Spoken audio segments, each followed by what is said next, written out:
အားလုံးပဲမင်္ဂလာပါရှင် Housewife Diary Channel လေးကနေပြန်လည်ကြိုဆိုလိုက်ပါတယ်ဒီနေ့မှာတော့အီမွန်ကအီမွန်အရန်ကြိုက်ရတဲ့မန္တလေးပဲကြော်လေးကိုကြော်စားမှာဖြစ်ပါတယ်မန္တလေးပဲကြော်ကို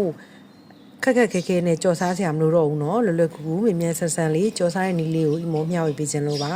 ဒါကတော့မွေးကနေထုတ်ထားတဲ့မန္တလေးပဲကြော်မှုတ်ကလေးကိုလွယ်လွယ်ကူကူကြော်စားမှာပါမွေးရနေပြီးတော့အီမွန်ကိုကြော်ညာခိုင်းလို့ကြော်ညာတာမဟုတ်ဘူးเนาะအရန်ကိုပဲလွယ်ကူပြီးတော့ကြိုက်နှစ်သက်လို့အီမွန် sharing လုပ်ပေးလိုက်တာပါရှင်အခုဒီမန်းလေးပဲကြော်မှုံလေးကိုထည့်ပြီးတော့ရေလေးထည့်မယ်ပေါ့နော်ရေလေးကိုမြုပ်တဲ့အထိထည့်မှွေပြီးတော့အမှုန်သားလေးနဲ့ရေလေးနဲ့စီးသွားပြီဆိုလို့ရှိရင်တော့အဲ့ထဲကိုအရသာပေါ့နော်စားအနှင်းငယ်ထည့်မယ်ပြီးတော့ရင်မှွေအောင်လို့ဂျင်းလေးကိုထောင်းပြီးတော့ညှစ်ထည့်လိုက်မယ်ဂျင်းဘက်ကလေးတွေလည်းထည့်လိုက်တယ်ပေါ့နော်ပြီးရင်ပြည့်တော်သိန်းလေးကိုညှက်ထည့်လိုက်မယ်ဆိုလို့ရှိရင်ဒါရပါပြီဒါလေးကိုနိုင်ဝက်တစ်နိုင်လောက်နှက်ထားလိုက်လို့ရှိရင်ကြော်စားလို့ရပါပြီအီမောကတော့အဲ့နေတော့က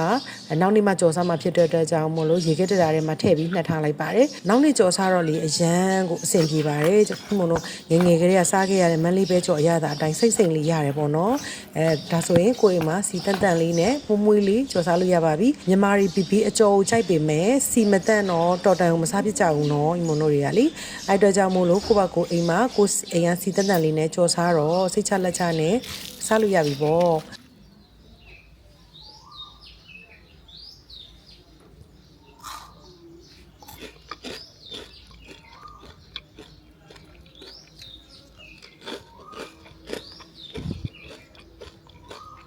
not bad so နောက်တဲ့ဗီဒီယိုလေးတွေမှာလည်းဒီမောချက်စားတဲ့ဟင်းလေးတွေအီမွန်ဖတ်ဖြစ်တဲ့စာအုပ်လေးတွေ share လုပ်ပေးမှာဖြစ်တဲ့အတွက်အီမွန်ရဲ့ channel လေးကို like and subscribe လေးလုပ်ပြီးတော့စောင့်ကြည့်ပေးဦးเนาะအားလုံးကိုကျေးဇူးတင်ပါတယ်နောက်တဲ့ဗီဒီယိုလေးမှာပြန်တွေ့ကြမယ်အားလုံးပဲတတာ